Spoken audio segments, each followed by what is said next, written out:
Hello, this is Dr. Roger Lewis Martinez-Davila of the University of Colorado at Colorado Springs. This is a presentation and recording of my Virtual Plasencia lecture at the 50th International Congress on Medieval Studies, which was held from May 14th through May 17th of 2015 at Western Michigan University in Kalamazoo, Michigan. Specifically, I participated in the What's New in Digital Humanities, a roundtable session, number 375, which was held on Saturday. It was organized by CARA, the Committee on Centers and Regional Associations, Medieval Academy of America. The organizer was Michael A. Ryan of the University of New Mexico, and the presider was Monica H. Green of Arizona State University. In addition to myself, my colleague Fred Gibbs of the University of New Mexico presented a presentation on the poetics of medieval data. In this presentation, I will speak about Virtual Plasencia, Spain, evaluating the relationships of Jews, Christians, and Muslims via interdisciplinary geovisualization and transcription endeavor. So the first thing that I'd like you to consider is, why are we working in the area of the digital humanities? Well, I would suggest that humans are naturally cooperative, collaborative, and curious. We care about the humanities, history, the arts, philosophy, and language because they embody the noblest goals of our globalized culture and our yearning to serve the higher purpose of making positive, democratic, egalitarian, and socially beneficial contributions to our world. Yet, as technological change and internet connectivity have advanced, we recognize that the essence of our humanity is being swallowed whole as our lives become less focused on people and more on technological devices like the Apple iPhone. A short trip on the Metro Madrid, lunching in a cafeteria, or even sitting in our own flats reveals the pervasiveness of this phenomena, where humans stare intently into little video screens and do not acknowledge or talk to each other. Who is serving whom in this world? Do we serve technology, or does it serve us? The work I'm pursuing with my colleagues is essentially a global educational, research, and social engineering initiative that will thrust Spanish intercultural history into the forefront of 1. Reclaiming humanity's deep-seated intellectual and cultural curiosity. 2. Mobilizing technology to energize predominantly English and Spanish-speaking students, what I'm calling global citizen scholars, to learn and contribute to scholarly research on medieval and early modern cooperation and conflict. And 3. Developing and institutionalizing a new cooperative education and research model for this century. These are my digital humanities. What are the digital humanities? Perhaps it's easiest to describe them as the application and use of late 20th and early 21st century information technologies to study and disseminate knowledge of the traditional disciplines of the humanities, history and philosophy, art, music, and language, for example. In practice, the digital humanities are applied research and presentation methods, and their longevity on the importance of their importance in our fields is really uncertain. They really do not have a unifying theoretical approach other than an understanding that digital techniques can surface new findings from primary sources that may or may not have been used previously. My approach is one that revives the French Annalists school of historiography, an approach that emphasizes a total social, economic, cultural, and political history that identifies historical structures, mentalités across the longue durée of history. I'm attempting to build upon the foundations established by Bloch, Bridel, Dubé, Fever, Ladier, and to move them forward. In short, it harnesses this model that I'm focused on global citizen scholars and my research on Virtual Plasencia. This model, it harnesses the explanatory and robust tools of the digital age to represent history more comprehensively.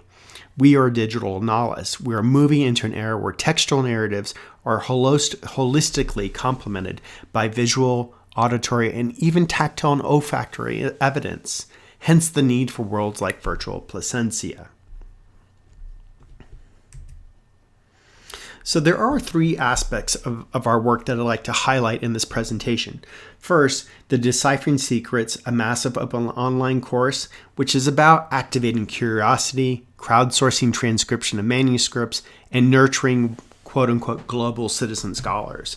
Two, I will speak to the Revealing Cooperation and Conflict Project, an international and interdisciplinary collaboration of Swiss, Spanish, and North American institutions.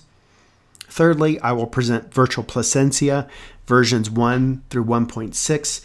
It is our 3D geovisualization of a 15th century Jewish, Catholic, and Muslim community in Western Spain.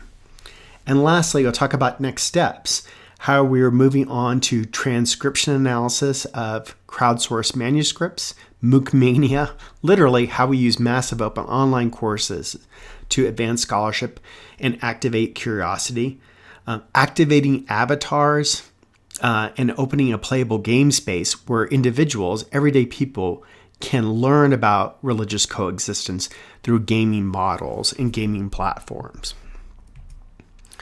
So the first thing I'd like to show you is the trailer to the Deciphering Secrets, Unlocking the Manuscripts of Medieval Spain MOOC.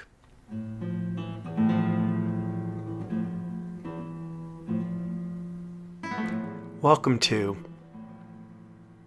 Deciphering Secrets, Unlocking the Manuscripts of Medieval Spain. I'm Dr. Roger L. Martinez-Davila. In this course, we will explore the history of Plasencia, Spain during the 14th and 15th centuries. Plasencia was a multicultural community of Jews, Christians, and Muslims. Plasencia was dominated by its cathedral, a cathedral controlled by several families, some of Jewish origin who had converted to Catholicism, as well as Old Christians, or those Christians who acknowledge ancient roots. The cathedral was important because it was the repository of most documents for this community. It is those documents that inspire historians and engage us with new ideas about how other peoples lived in prior times. It is only through these documents that we can unravel what was happening then. We can follow the lives of noble families like the Carvajales. We can explore documents that tell us about how Jewish communities bound together during crisis. And we can learn about important personages like Rabbi Moshe Casas. But none of these individuals or families were islands unto themselves. No, they were dependent on their environment and dependent on each other to make their livelihoods. Whether those were agricultural or livestock resources, all of them provided the necessary things for them to accumulate wealth for themselves, for the church, and their communities. I'm inviting you to the Cathedral of Plasencia. I'm asking you and imploring you to join us as we learn about this history through these manuscripts. Collectively, we will return to the Chapel of St. Paul in the cathedral, where the churchmen will record the events that occurred in their community, as well as all the transactions of the church. What we will find most challenging is understanding the documents, and we will turn to people like Esther Sanchez Calle, the local archivist at the municipality in Plasencia, to help us. She'll guide us in showing us different types of documents, how we examine them, and how we learn to read them, specifically how we will employ paleographic techniques to decipher the texts that are in front of our eyes. Together we will labor to understand these documents and make vital contributions to a new scholarly research project known as Revealing Cooperation and Conflict, an international effort of Swiss, Spanish, and American scholars. In the coming weeks, you'll learn more about the project as well as meet several of the professors that are working on it. Now it's time to unlock doors and unlock secrets as we enter into the Cathedral of Plasencia's archive, and we will explore critical documents such as the Actas Capitulares, or the Capitulary Acts, which detail key elements of the lives of Jews, Christians, and Muslims in Plasencia. Together we will make new discoveries from the 19th century transcription and some of you may even take on the challenge of working with the original 14th century version. Welcome to the course.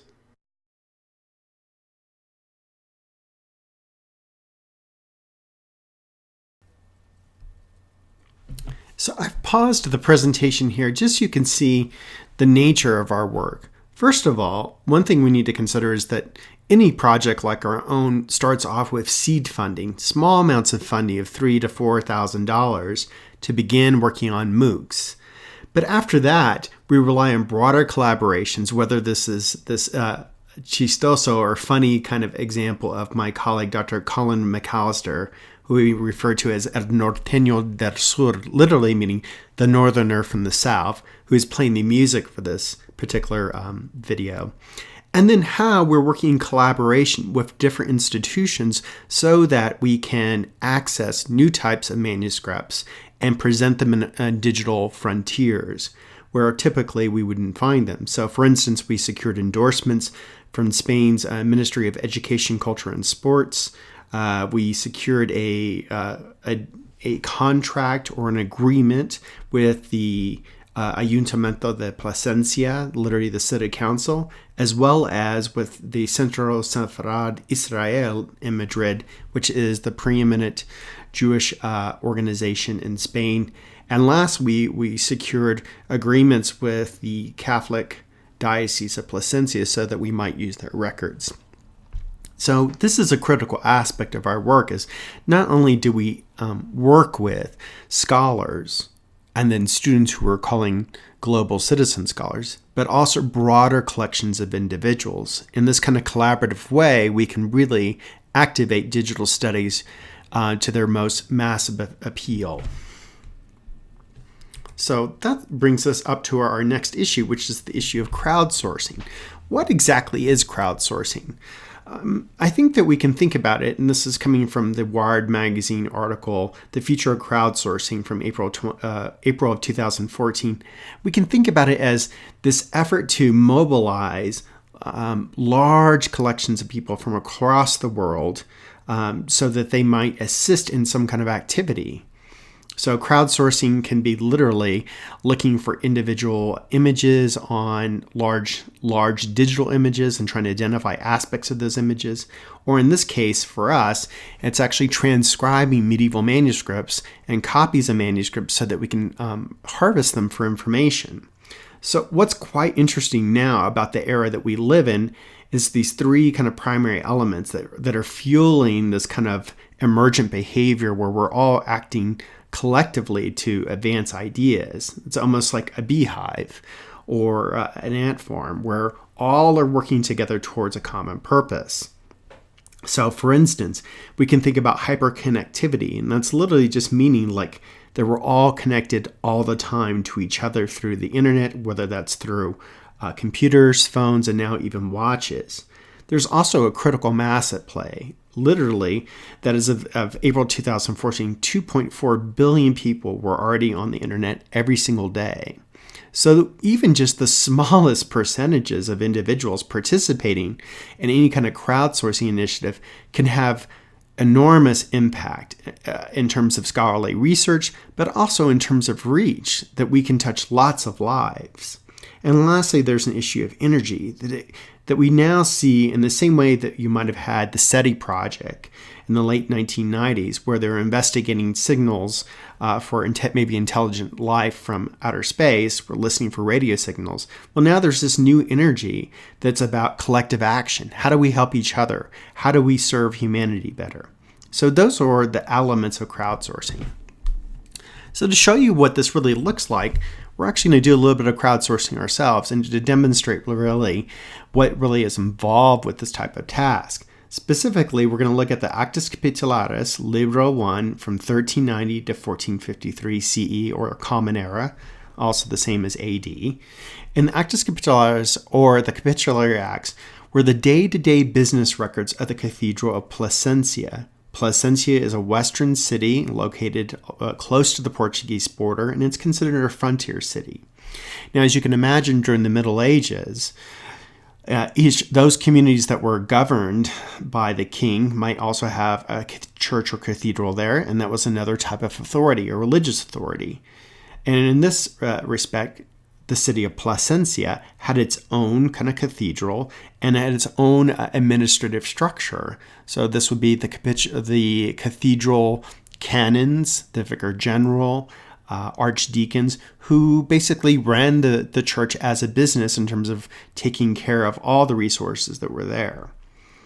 And in this case, what we are looking at is actually an 1807 transcription of the original that was begun. It was initially started to be recorded on paper in the 1390s. But what we're looking at is at an 1807 version, which is very accessible in terms of handwriting for most scholars and also for most individuals. Now, as someone who's trained with a specific skill set in paleography, I can read the originals, but it's very difficult to kind of get there immediately. And the idea, first of all, in our crowdsourcing initiatives is to engage all types of people in the process of learning how to read older handwritings. This is one from the 1807, which would have spellings that are from actually the 1400s, as well as unusual abbreviations. So we can get individuals accustomed to new types of information.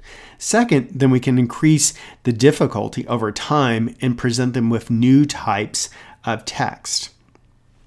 And our central approach to the crowdsourcing is really recognizing that any reader that can recognize symbols, specifically letters A, B, C, D, even if they can't read that language of Spanish, they can recognize symbols and they can help us transcribe documents. So we work primarily with English speakers, but you can tell that if one has Spanish, you can get much more out of it, but we can all work on these things together.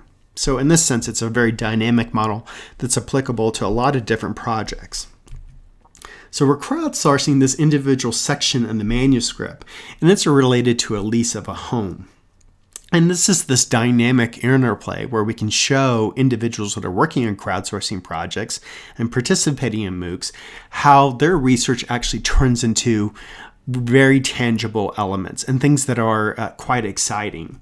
So we're crowdsourcing by first looking at this document. And if we look at the lower left-hand section, you'll notice, there's a reference to in Plasencia. So in the city of Plasencia on 29, so there's a V there, so that's 20. So it is the 29th. And I'll just tell you, it's on the 29th day of May. It's now discussing when a piece of property was rented. And then we can scroll over to another section. We can see that there's an individual by the name of, at the top you can see an F, Fernandez Bravo, who is one of the individuals that is participating in this transaction. And then we can scroll even down to the bottom in this next section. And I'm just going to tell you, this is a record showing that the cathedral was leasing a piece of property to an individual. And then we know where it was located, which was on the city street of the Calle de Trujillo, literally the Trujillo Street leading out to the city of Trujillo that's neighboring to the south. And that we see how much it was rented for. And specifically, it mentions that there's a certain amount of maravedís, or basically silver pieces, as well as 2 fat chickens each year, or 2 pairs of fat chickens each year. So it also tells you what's kind of interesting to these people, and it can be quite entertaining. So what we can do then inside of our project is start to visualize what's going on. And now I'm starting to get to our Revealing Cooperation Conflict project, which is this collaborative effort of our scholars in multiple countries and trying to activate students and citizen scholars to work with us. So in this case, we have a GIS map, a Geographic Information Systems map that accurately depicts the medieval city of Plasencia. You'll see the Puerta de Trujillo at the bottom of the screen, and that just shows you the gate of Trujillo. If you look at the upper left-hand corner, you can see the front facade of the gate of Trujillo, and then a present-day sign that reads Calle de Trujillo. And lastly, the photo that you will see in the lower right-hand corner is the inside of the door of Trujillo, or the gate. So we already can tell from this record where did this individual house, where was it located? It was located just inside the walls. And then what's quite exciting is that through that transcription effort where those students were giving us that information, we can pass those on to scholars as humans and pass that information on to computers as electronic thinkers to help us precisely place individual persons and events and specific points in time. And so this is the most exciting thing about our work, is creating a world called Virtual Plasencia. So here we find things that are very important, and there's that fat chicken. So these are the exciting things and the silly things about medieval history that I think keep us motivated, that yes, this might be a very interesting time period, but also there is these silly little things that come with it. So what types of success have we had with MOOCs? And is it really realistic to use this model in a broader sense? And so this is where I describe this general notion of citizen scholars in the service of humanity. So I'm going to give you a couple statistics to consider so that you might appreciate why this is important. So in summer of 2014, I conducted the Deciphering Secrets MOOC on Coursera.org, which is the institutional partner of the University of Colorado system. And we enrolled 10,600 students from 143 countries in the course. In addition, over 2,500 of those students actually completed the course. This is roughly a completion rate of about 25% of the enrolled students. That might not seem like much, but I'm gonna expand on that point in just a minute. But it was already a global effort with 143 nations represented, and you can look at the charts there, which shows which continents were represented as well as the different countries. Now, one of the interesting elements we've discovered was approximately 75% of our participants in the course held a bachelor's degree or an advanced degree. 52% were women and 48% were men, and all age groups from 18 to 60 plus years of age were almost equally represented in the class. So this tells us something very, very important, which is we're appealing to a very, very broad audience of highly educated individuals. In essence, I think we can think of these as museum goers out in the world who have completed a degree and they still want to be connected to intellectual life. So in many ways, they may have a day-to-day job where they're an accountant or they are a school teacher, or maybe they're in their own private business. But we find out that these individuals still have an intense interest in learning and contributing, and they want to do so more than in a passive way and watching the History Channel. No, they want to contribute. They want to be to offer meaningful things. So let's talk about this impact. Now, 10,600 students started, but we only ended with about 2,500. So that would seem pretty depressing to most professors if 75% of our students walked out the door sometime during the semester. Now, think about this. This was a 12-week course. So this is a pretty significant dedication of time for most peoples. And its impact cannot be underestimated when it's put in relationship to an entire teaching career like my own. So for example, during my 12-year on-campus teaching career at 3 different universities, I've calculated that I've instructed about 1,000 students. Thus, I was reaching about 83 students per year. So that gives you a sense of like the scale, that it's small scale, and I'm very proud of having the opportunity to work closely with students. However, via the MOOC, in just over 3 months, I was able to teach 2,500 students. So if you think about that number, for me to reach the same number of students who would have completed the class with me over 12 weeks, that would take 30 years of on-campus teaching, but I did it in 3 months. So this speaks to the incredible power of crowdsourcing, the incredible power of using MOOCs to educate large groups of people and keep them involved in this global citizen scholarship. I think probably the most exciting and beneficial aspect of the 2014 course was that it accomplished my goal of exciting the public about the humanities. Students watched over 115,000 video lectures, and they submitted over 27,000 assignments. Now, these were not just quizzes, but actually those students over 3 weeks helped to transcribe a 500-page manuscript. That book that we were looking at. For me to dedicate that amount of time, it might take a good year or so, but we did this in the course of 3 weeks. Additionally, I will note there's exciting things about this, which is we often think about the financial resources associated with delivering courses, and then how is it possible that you would ever be able to serve these students? Well, during the second week of this course, I recruited and trained 30 plus MOOC students to serve as unpaid and free teaching assistants. And these TAs assisted with managing congenial interactions on our discussion boards, helping other students with technical issues, and guiding students to more information on topics. And in essence, these students were excited to contribute. So I think that's another element of this, which is as we're more willing to be democratic and egalitarian in our teaching as university professors and as project directors of large initiatives, we need to be open-minded about this and engage large groups of people that want to help us and to enter into this dialogue. And we can reinforce these relationships at the 30-person level. For example, those 30 persons that were MOOC students serving as teaching assistants, to build relationship with them, I actually conducted Skype phone calls with them, and often Skype phone calls with large groups representing every continent in the world except for Africa, which was a little disappointing. But it shows you the reach. In terms of teaching paleography in an online setting, I developed a course that trained mostly non-Spanish speakers to transcribe Spanish language documents. And via indirect demographic methods, both ethnicity and international location of student participants, I estimated about 75% of my students had limited or no Spanish language knowledge. However, this is a very exciting part about it. We determined that on average, our students could identify 90% of the Spanish letters, numerals, and abbreviations they viewed on the manuscript page. Obviously, the primary caveat here of this finding is the students were interpreting an 1807 transcription of the original early 15th century manuscript.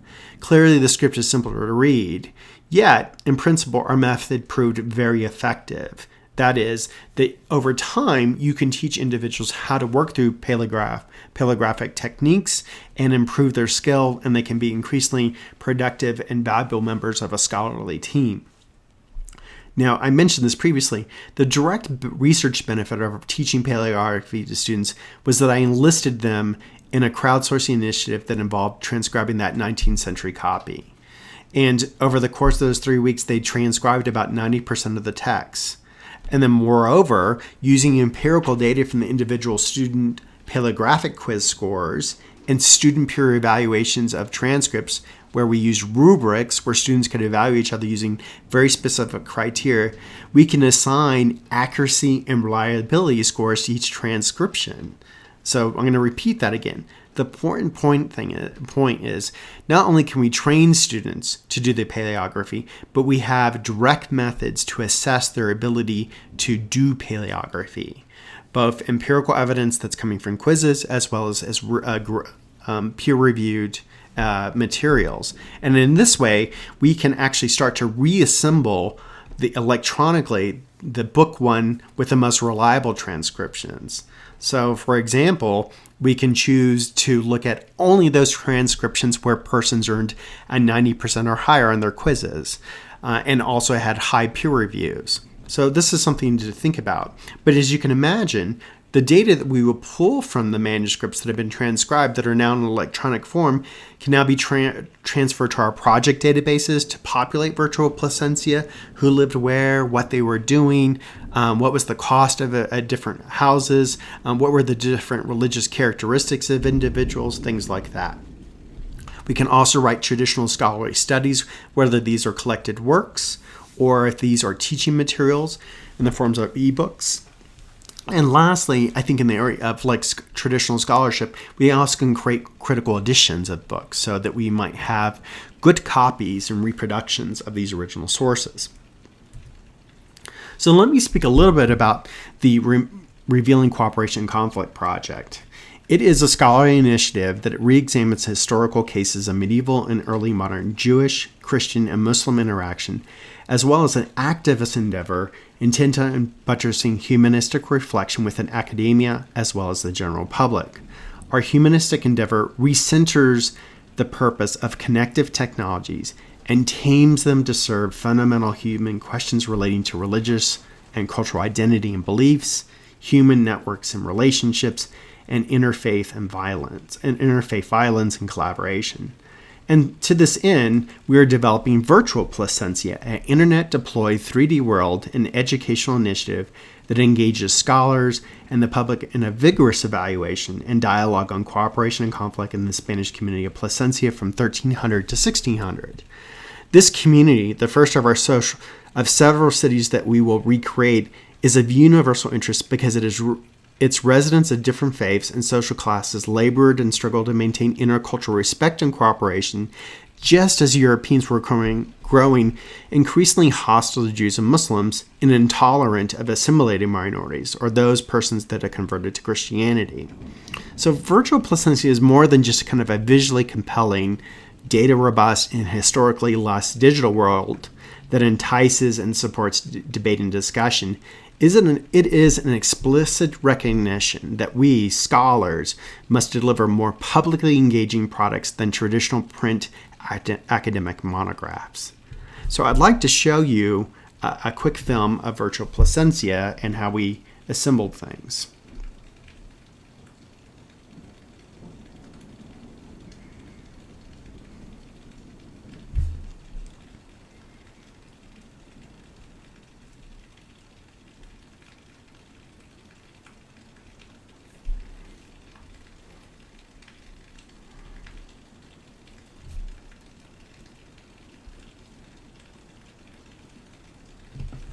Now, what you can see is the Plaza Mayor in Madrid, and this is one of the videos that we showed to our MOOC students, just to kind of get them prepared to start thinking about Virtual Plasencia.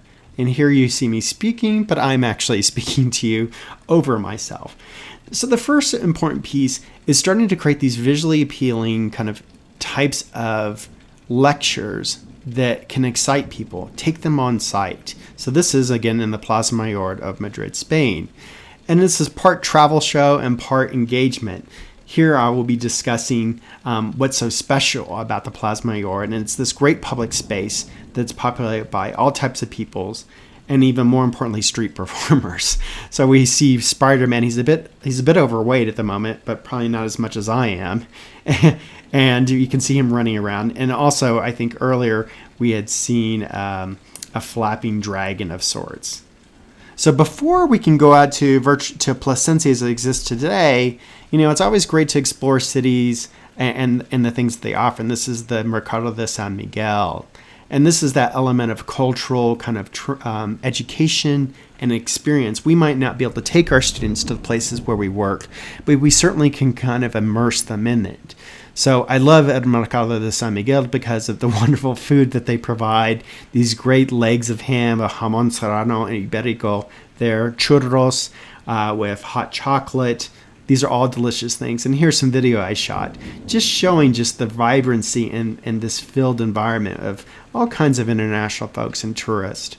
So it's quite an exciting place where you can experience a little bit of Spanish life and just wonderful people, the clerks. And just, again, it's about this incredible food. And that's an aspect, I think, of doing these types of videos, is starting to create a sense of intimacy and connection to students.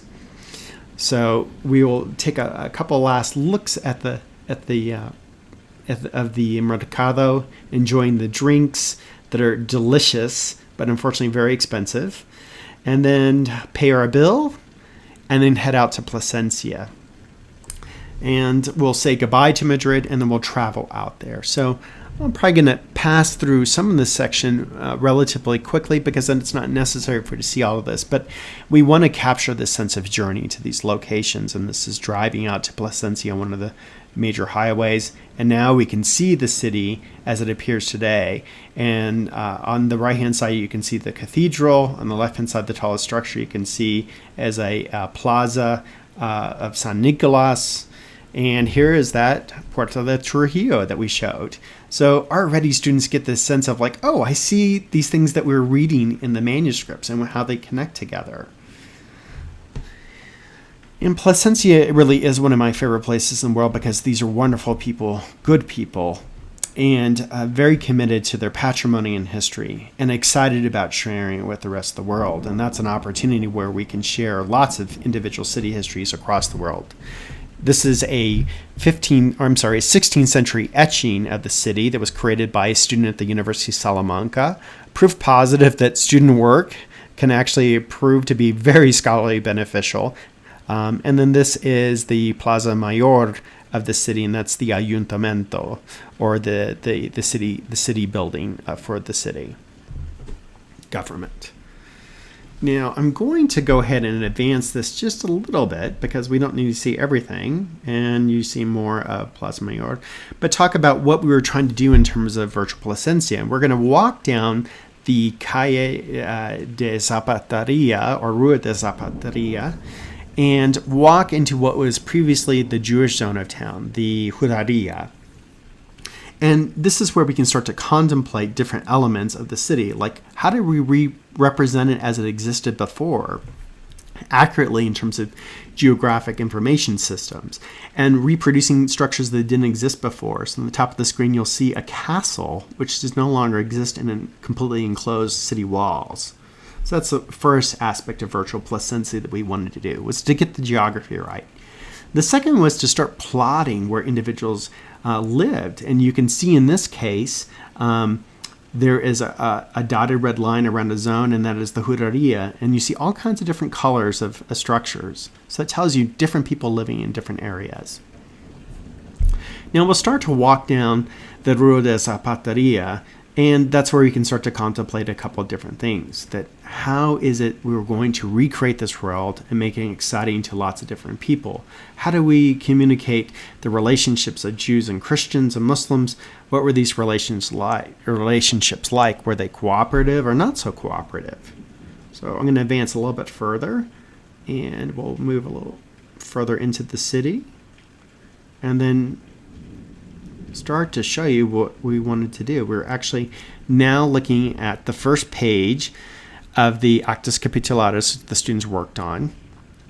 And then what we can start to generate from them are these historically accurate buildings from the period to represent what does the city look like? What is it? How does it feel? So these are the kinds of conceptual drawings we worked on to generate our virtual world.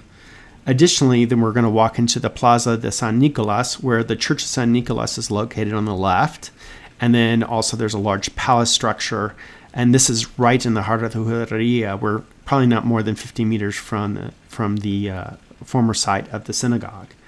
And I particularly like this time of the evening in Plasencia because it's so quiet and so tranquil. And that, I think, is the challenge of these kind of projects, and as well as exciting people, is like, how do we recreate these quiet spaces where we can interact with different environments? And I'm going to apologize for just a quick moment. We're in Colorado Springs tonight, and we're having a tremendous thunderstorm, so you're probably hearing that in the background.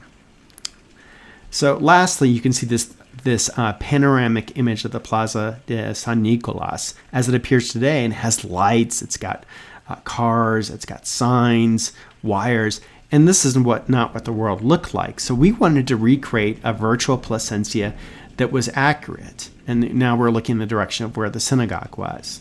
So we started working with our visualization specialists and geographers to figure out, yes, keep the palace. Oh, we shouldn't have other buildings here. This should be a one-story building as opposed to two-story buildings. Here's our conceptual drawing of how the Palace of Mirabeles looked like during the 15th century. Then the church, as it appeared, and again, we'll see a new image of it, how we reconstructed it and took away a lot of the modern elements of it. And lastly, reconstructing the synagogue of Plasencia using historically accurate information from other synagogues during the period. In this case, from Toledo, Cordova, and Avila. So these are all aspects of kind of creating a world that just doesn't exist anymore.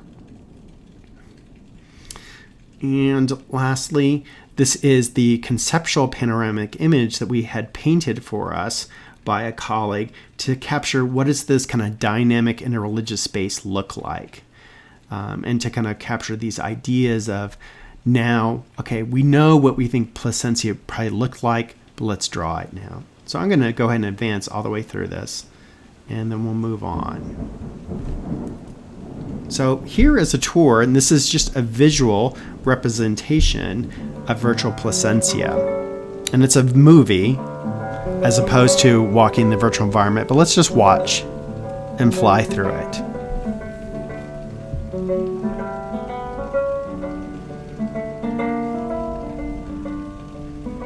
So that's today.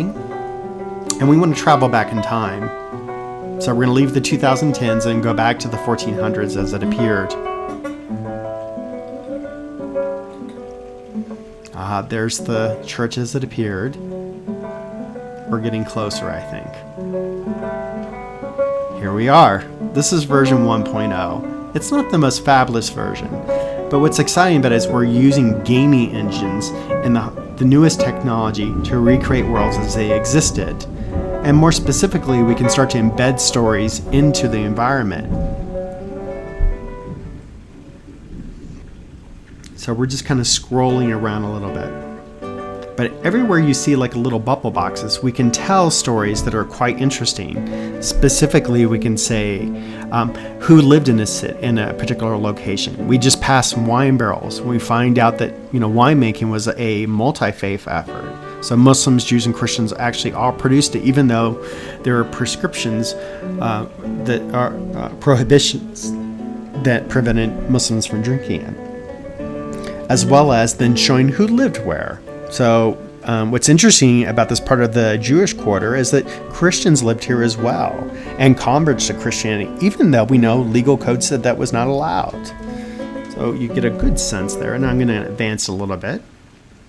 And then we can even get ideas about structures.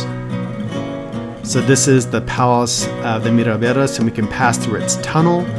And what we intend to do is expand Virtual Plasencia from this initial zone of the Juderia to broader regions. Now, you might be starting to ask yourself, how much did this cost and how much time did these crazy academics spend on this? Well, that's the part I'm most excited about. With the seed grant from the University of Texas at Austin, the Mappamundi project, also known as Global Middle Ages, which is housed in the university libraries, we received a $12,000 grant, and my colleagues Victor Schinazi and Paddington Hodza and myself prepared this visualization over 4 months. So with $12,000 in 4 months, we built Virtual Plasencia. And it shows you that using limited resources that we can do quite exceptional work and very quickly. So these don't have to be necessarily multi-year projects. And in fact, with a good process that we've developed, an exceptional process for work, doing research, producing materials, we can recreate worlds quite quickly. So we're excited to pursue other projects in other cities, and there are opportunities to do so in the future. Now here what you're seeing is just a little narrative, and this is one of the educational benefits of Virtual Plasencia. Not are we showing people what it's like to be in this world, but also we can tell them the stories. Like in this case, this is a 500-word story about how property was transferred in medieval Plasencia. We know today that we sign contracts and then keys are passed. And medieval Plasencia, the way it worked is an individual would walk into a home, close the door behind them, wait, and then come back out. That was the process of assuming ownership. And what was exciting about the records we found was just that how Christians and Jews interact in these environments. And you see a deeply respectful moment when Christians enter Jewish homes, come back out and shake the hands of the Jewish residents to show that they respect each other. So these are the elements of kind of a Virtual Plasencia. So I'm just going to advance a little further, just so you can see that there are different elements. Obviously, we do time travel. You can go to different eras inside of Virtual Plasencia, and they even tell different stories. This is a marketplace that didn't exist before. So now that is a good sense of Virtual Plasencia, and we're going to move on. So what about Virtual Plasencia 1.7? This is the next aspect Working with my colleague Mubbasir Kapadia at Rutgers University, we are now starting to create avatars that will populate and walk through the world.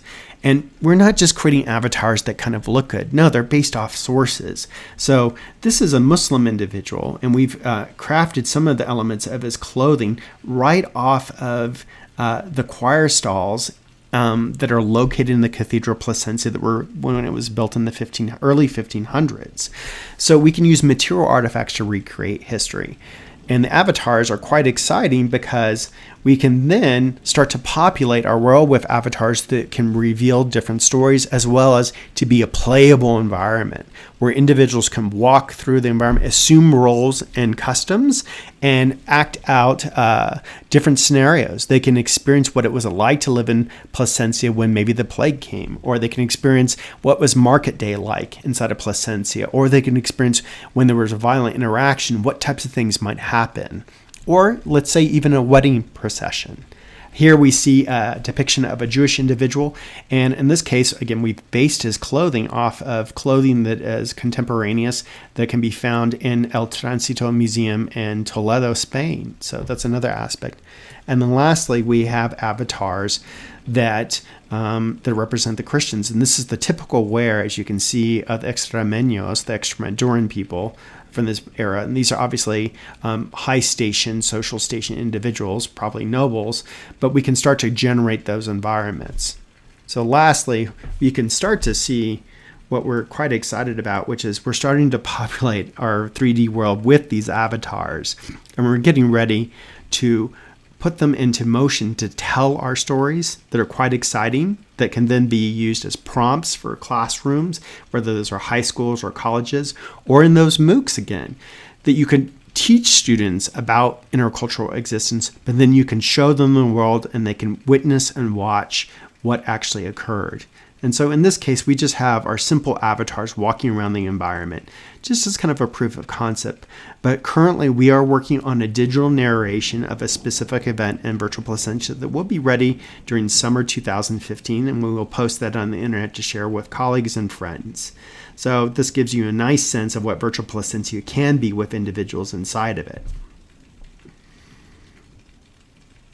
Just advancing a little further, and we'll move on. So why do we do this? Why is Virtual Plasencia, this Revealing Cooperation Conflict project, the digital humanities in these MOOCs, why is this all really important? And I would say it's ultimately about our common destiny. And I think about a quote from Pablo Neruda when he received the Nobel Prize for Literature, Toward the Splendid City. And this is the quote that I would like you to reflect on from Pablo Neruda. He says, "All paths lead to the same goal, to convey to others what we are.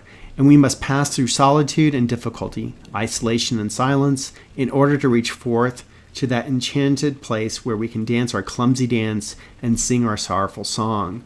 But in this dance or in this song, there are fulfilled the most ancient rites of our conscious in the awareness of being human and of believing in a common destiny."